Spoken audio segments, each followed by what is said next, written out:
Welcome to live stream number 37. 30. I only have 5 fingers on that hand. 37. Welcome all. Who's here? Look who's first. Cecil. Welcome, my friend. Barry is here, right on time.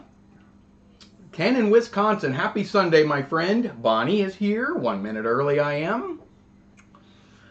Who else we got? Mike is here. Jeffrey is here. Good Swifty Bowl day. Swifty Bowl.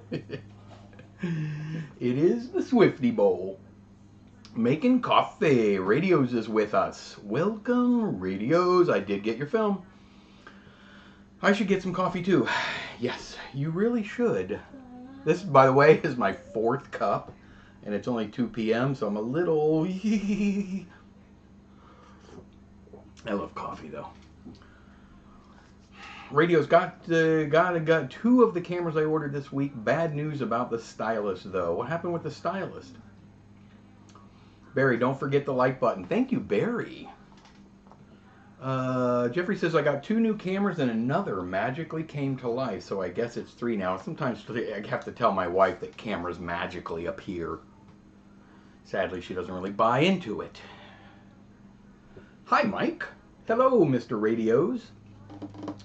I don't think I bought any new cameras this week. Yay. What? You know, I did. IOM is here. Remjet is here on time today. Thank you. I finished work for the day. Radios, you're off work. Nice. I bent the dang stylus and I didn't get a chance to use it. Dag nabbit. So yes, Radios did send me some film. I know you guys remember I did botch a roll of his film, relatively important film. So we made a little deal. He sent me a couple more rolls, and I'm hopefully not going to botch those.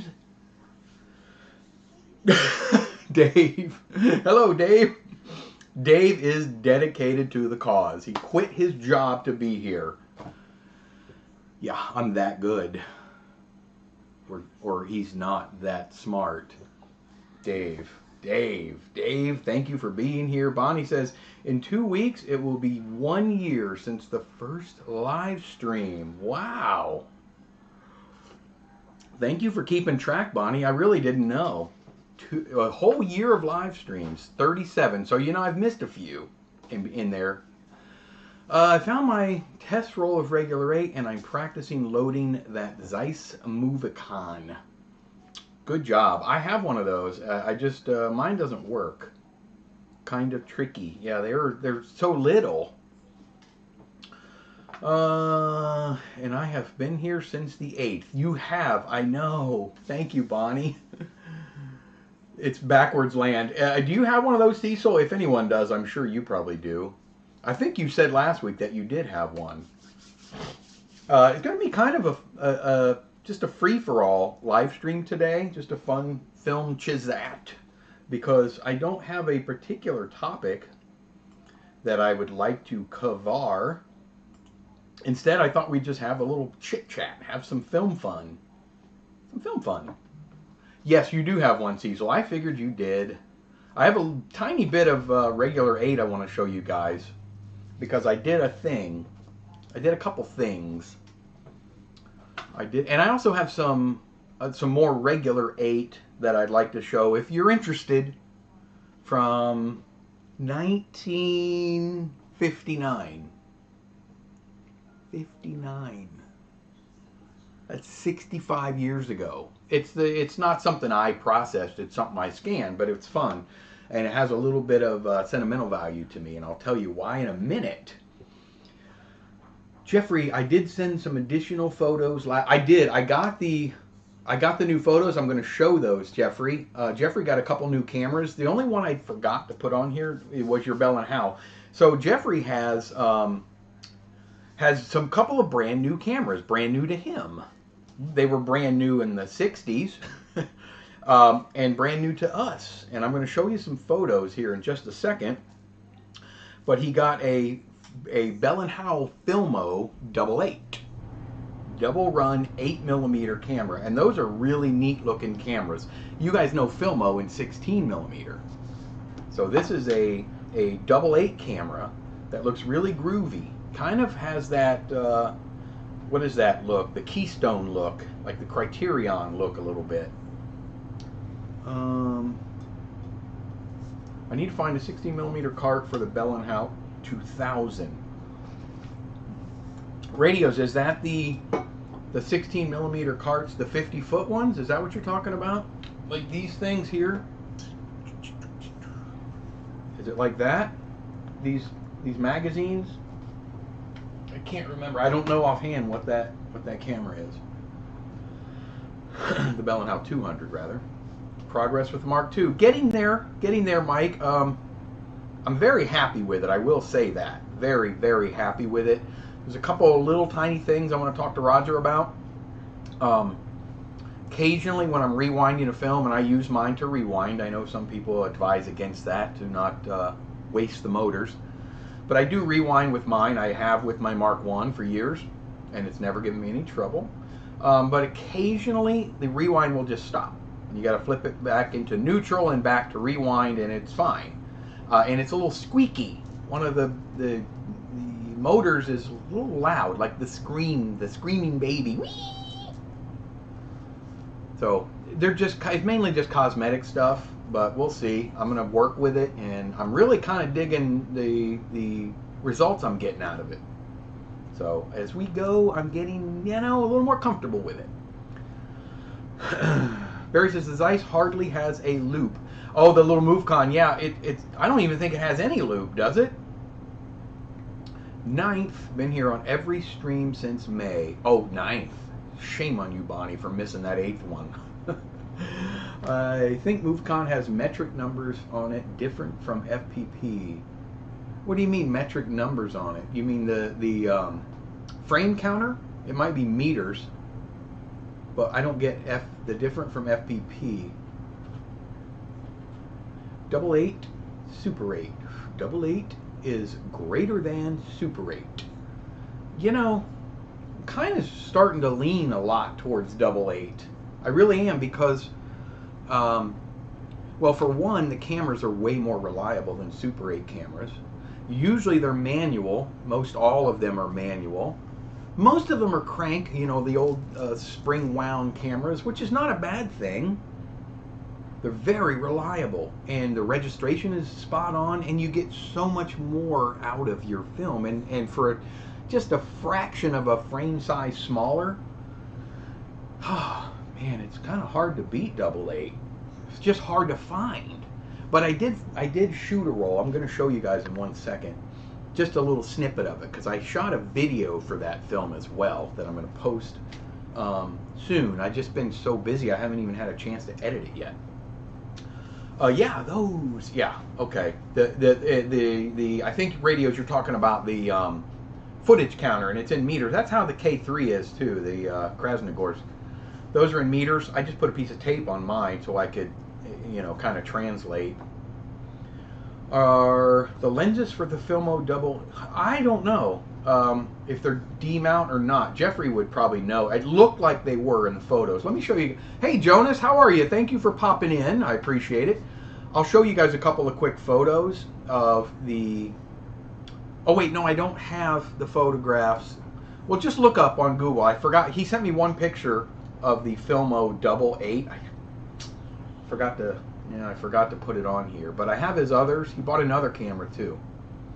And I'm going to show you those in 1 second. He got a Copal, right? Yeah, Copal Seconic Super 8 camera. Copal! If you lived in the 60s and or 70s, it looked very futuristic. It looked like something you'd see on the Jetsons, I thought. It's very, very 60s, 70s vibe. FPP's video, the focus numbers are different than the one... Oh, on their video. I got you. The wide lens kit. Yeah, the wide and telephoto. I have a... What is that? Synelectric Rondo 88 battery operated. That is groovy, Mike. I think everyone here would like to see that. Hint, hint. Photos, please. Does anyone know of any spring-powered Super 8 cameras? The only one I can think of is the Russian Quartz. That's actually the only one I can think of too, Remjet. I have two of those, and they're very reliable. Like I was saying earlier, they're great cameras. I still haven't figured out. A lot of people say you can take the lens off and put C-mount lenses on it. That's not really the case. You can take the lens off, and there is a little lens already in there, but I don't know, it's a little trickier than people think. MovieCon 8, focusing numbers are in meters. The wide-angle kit is hard to find. Old radios, 0.2, 0.3, 0.4 in meters. Yeah, I'm sure. You'll just have to translate if you don't know meters. Meter, I think, correct me if I'm wrong, those that use the metric system, is a tad bit longer than a yard here. 1 meter is what, like 3.2 feet, something like that? The Copal, I am fixing the battery compartment. I had to disconnect the wires for the battery tray and will resolder it back. Had some nasty corrosion, but nothing was bad, just going to take time. Yes, I'm glad to hear that. I love resurrecting these old cameras, so good luck with that, Jeffrey. Are you using vinegar? Vinegar is really good at eating old corrosion. Hello, Russell. Thank you, my friend, for stopping in. I appreciate it, as usual. Great t-shirt. Thank you. My sister, who lives in Indiana, sent me a really cool little, I should have brought it out here to show you, a little TV. It's a little toy TV screen. It comes with a little remote, and they sell different ones from old school movies. And she sent me a Jaws one. And it has a little tiny remote, and it just changes the scenes. It's just a little, it just does little scenes from the movie. It's really cool. It's just hard to get. Yeah, they're hard to get. Greatest movie of all time. I think I'm going to have to agree with that. It's definitely in my top 10, I can tell you that. Maybe not my favorite of all time, but maybe you guys can guess what my all-time favorite movie, and it's from the 80s, all-time favorite movie ever. Bernie Copal. I'll send photos. Thank you, Mike. Yeah, I'd like to show those. Does your camera allow for speed adjustment like 16 to 24? Radios, yeah, I'm looking for radio. Cecil was asking if your camera allow for speed adjustments. The Filmo has a pressure clamp to hold the lens, but it's smaller than a D-mount by a fraction. That's weird. Wonder what it could be. Pressure clamp to hold the lens in. So it's proprietary then, I'm assuming. Jonas says, I just bought a Palard Bolex H16 Rex for $400 US. It's tested but not film tested, but it has an undeveloped film in it, and I'm getting it this week. Do you know if that film has been shot already, Jonas? They're very tricky when it's roll film like that. 9 times out of 10, maybe 90 out of 100, that camera has been open and closed many times throughout the time period that film's been in it. So a lot of times it might be ruined. Mark Photo says meter equals 37. Is that 37 inches, right, Mark?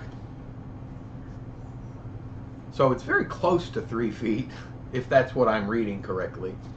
I have yet to find a wide angle in good shape. They're hard to find, aren't they?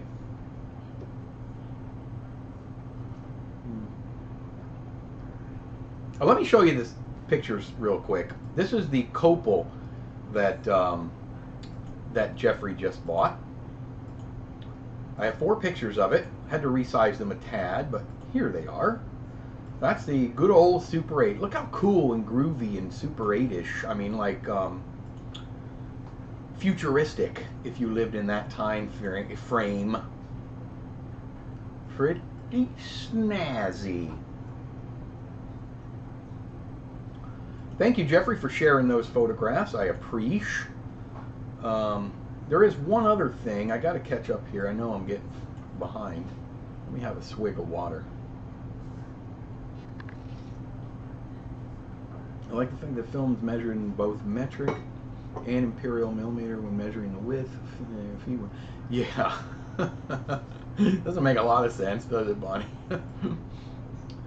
I'm supposed to get the 1014 XLS on Thursday. You'll have to let us know how that runs and how it works out for you, radios. I'm dying to hear. Jonas, is it a Rex 1? Oppenheimer and the FNAF movie was the best last year. I have not seen Oppenheimer, but I have seen FNAF. Old radios, yes, it is a Rex 1. So it's the same one I have, Jonas, right back here, right behind me, I think. Yeah, here. Mine's a Rex 1. Not that I noticed. Anyone seen the new Kodak camera in the wild yet? No, I have not. And I've seen B&H filling those orders. Bell & Howell had some proprietary lens mount for some of their gear. Well, that's probably what it is then. Hey, Jake, I was just getting ready to talk about what you sent, the photos you sent. Appreciate you popping in. I'm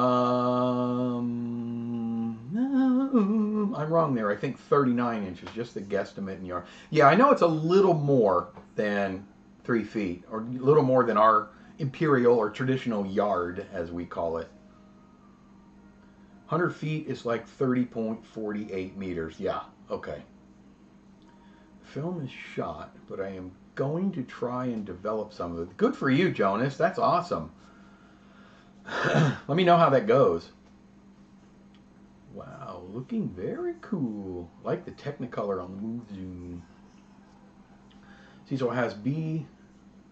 It has, I think, A, date code 1953 to 55.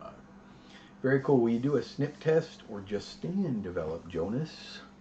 Howdy, y'all. Katie is here. Would love to shoot some more .6. Go with a 16 millimeter. So, guys, listen.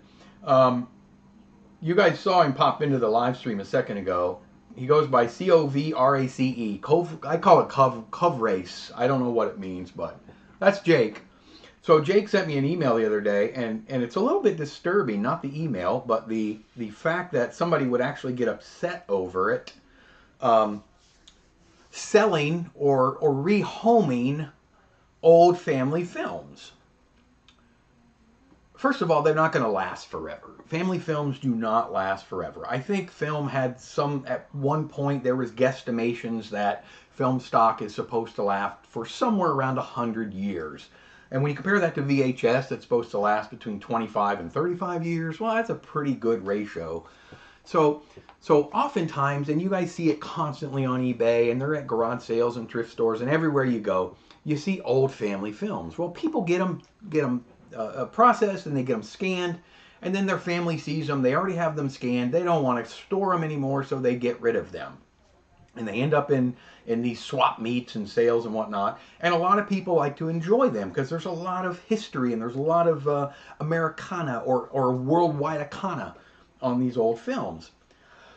So there are a lot of collectors. I actually have a few rolls that I've gotten. I got some years ago when I was learning how to scan and things like that.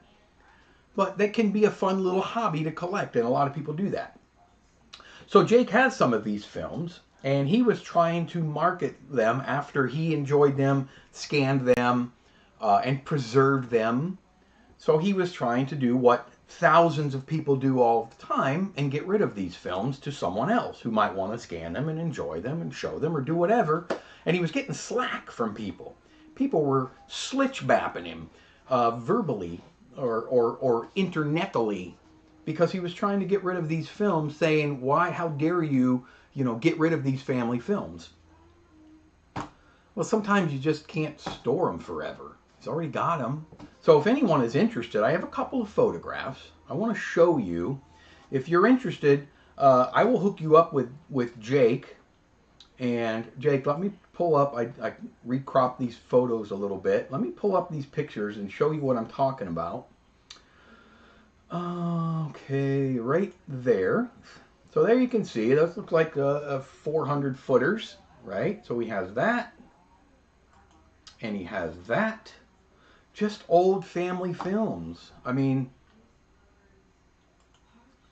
people don't hang on to them forever. They just don't. I scanned a bunch for my family, my stepmother and my dad, and 8mm films, and I scanned some for my stepmom, for her family.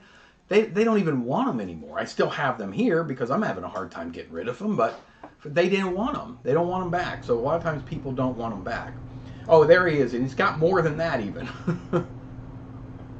I have the Bell family's home movies. Yeah, everybody has home movies I mean, they're actually kind of fun. You get to see things that, I'm going to show you guys if you want to see it in a little bit, some films that I have that I actually bought on eBay, and I bought it specifically because they were shot a long time ago in my area right here.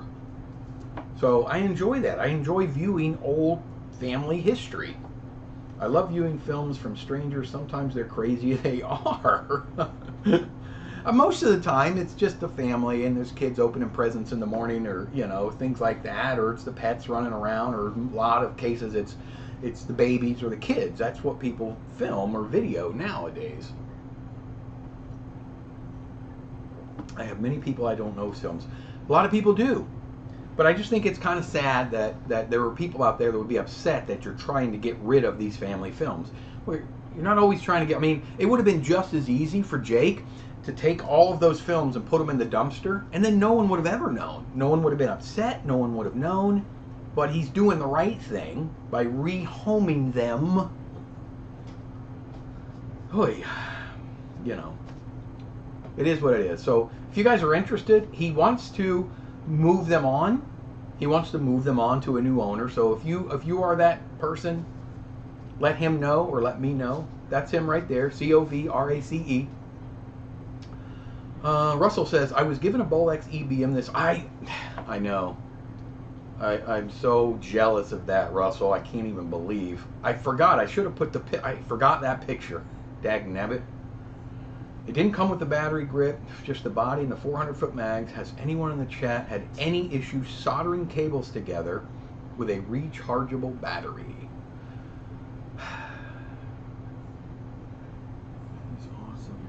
I have hundreds of them. Still need to scan everything, which is going to be a huge project. It's an undertaking, Nisi.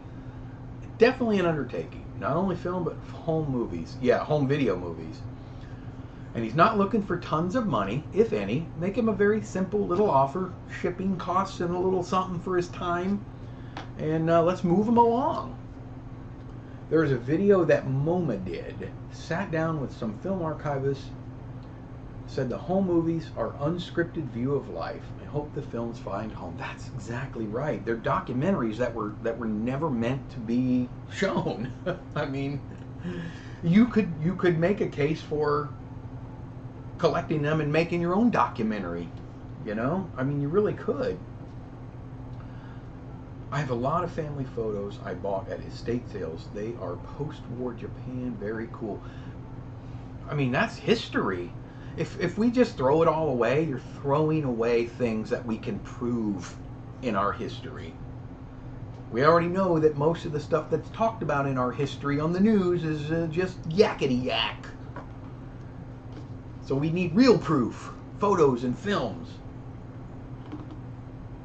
A film lab that I worked at once scanned some 8mm film that were shot in my hometown back in the 50s or 60s, or at least before Sweden switched from left to right. Left to right hand driving in 1967. Is that right? I didn't know that, Bonnie. Did the UK, Europe, did everybody switch? Was everybody left at one point driving? I don't know. I guess, well, vehicles, when they were invented by Mr. Ford, it was on the left, right? So I don't know. That's crazy. I guess I never even thought about that. Only once I encountered X-rayed stuff that was 90s high 8 tape. Yeah, I've gotten a couple of films mixed in to lots that I bought that were... I won't be showing them on here. I think there's a few thousand feet of film in my basement from the 60s that my father shot. Too cool to watch these days. Yeah. Okay, so one thing I mentioned in my live stream last week was I had gotten 5 Kodachrome films from a young lady. She actually emailed me and mentioned she had heard me discussing it on the live stream, and I process a lot of film for people and scan. And I just want to mention that I did get, these are them right here. This is the Kodachrome that she sent me. 3 K40s and 2 KA2s. And I actually had two of them. The film got inadvertently wound into the cart, so you know what you got to do there. You got to kind of break it open, and you got to peel it like a can of can of sardines. See there? Look at that. Get the film right out of there. The reason I'm even mentioning this is because if you have the passion that I have, and I know you guys do, if you have the passion that I have for this industry or this work, then you understand how disappointing it is when I come across a batch of film like this that I essentially got, the results were so poor, she didn't even want me to send the original films back, and I don't blame her because they just were terrible. Sometimes I get a Kodachrome in, and it comes out really pretty good. You can make out people's faces, you can make out their places they're at, the events that they're doing, and then sometimes I get 2 out of the 5 of these, you could kind of make out what was happening. You could tell it was Christmas morning and it was some family opening presents. Kind of. The other 3, I mean, it was just snow. There was just nothing to it. It was so poorly fogged up and deteriorated, and there was fungus in it, and it was just so. And for a day or two, I was talking to my wife about it. And she's like, "Well, all you can do is just," and I'm like, "I know. It's not me. It's just that I feel so guilty and I feel so bad about it because I have such an admiration for this old media that I want to do everything I can to bring it out. And unfortunately, it's just not always possible." So if you're watching this live stream after the fact and you have some old Kodachrome, I'm happy to help you try to get images out of it. But please know that it pains me to say that it doesn't always work out. It just doesn't. And I feel awful when it happens. But it's just how it is. Let's see, what did I miss? Came with a camcorder I bought at a garage sale. Whoops. Oh, was it homemade radios? I'm just curious. We won't be talking too much about that, but was it a homemade version? My whole family life from the 1960s to the 90s was on slides, been scanning them. It's fun though, isn't it, Jeffrey? I know it's a lot of work, but it's actually kind of fun. Somebody bought some family Super 8 of a traditional folk street fair here in the UK. And after viewing, saw Mick Jagger and Keith Richards in the background. Oh, wow, that is so cool. It was all over the local news. Crazy. My brother would go crazy over that. He's seen the Rolling Stones live about a dozen times. He loves going to their concerts. Heard someone threw out a Filmo while it was filming and somehow still shot film after hitting the ground. Wow. Yeah, definitely whoops, Katie. Maybe they forgot it was in there. Oh, it was homemade. Heard of someone on TikTok who found a 16mm roll of film in a thrift shop that was shot in Normandy. Wow, on D-Day. That's pretty wild. My grandpa has 4,000 slides, and I think we are going to begin sometime this year. You, my friend, are going to have your work cut out for you. I have an Epson Perfection V600 flatbed scanner that I use for all my film scanning, my still film scanning and slides, but it only does 4 slides at a time, so it takes a while. Now the 700, the 750 I think there is, and the 800 or 850, I don't remember, they'll do 12 slides at once. My favorite is Vegas in 1960. Yeah, that's wild. Hey Thumper, what's your workflow for enhancing Super 8?